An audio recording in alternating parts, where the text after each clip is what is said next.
Basically, the sin offering offered to the priests in the Old Testament was supposed to atone for the sins of the congregation, and they eating the offering after the process of it being burned and so on is a s- is a is the is this it's this signifies acceptance.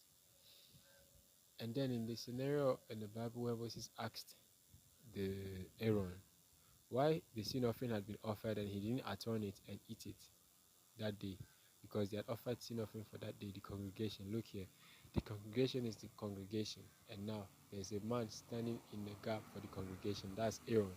Although there is a speaker, Moses, giving directions, God's directions. Aaron then said, "Today you have witnessed me losing my kids because of their disobedience to God's command based on how to offer the sin offering or the atonement for the congregation. That's the sin offering." And the Bible says that the last verse of one of the books in Leviticus that Moses was content, meaning he approved it because he didn't do it. I realized something. It's one thing to offer an offering, a sin offering, and it's another thing for the one offering the offering to God. So it's not the offering that is important, but it's the offerer, the state and heart of the offerer. That's the body and heart. So the Bible says, "Give your body as a living sacrifice, holy and acceptable unto the Lord." It means holiness is one thing, and then acceptance is another thing.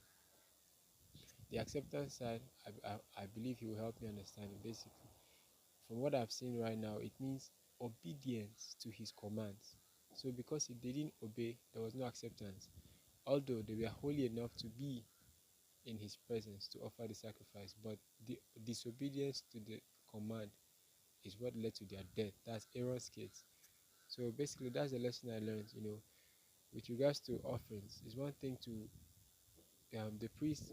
The offerings were meant to atone for the sins of the congregation, and Aaron had to play the role of a holy man so that he can present to a holy God. So the offering was not the essence, although the offering met the requirements by God's command. But as a priest, he also had to play obedience to the role. He also had to obey the instructions. So one thing is presenting an offering according to God's requirements, and another thing is following the instructions to the atonement. And then the person doing following the instructions now, if you make a mistake, it will cost you your life. So the person offering the offering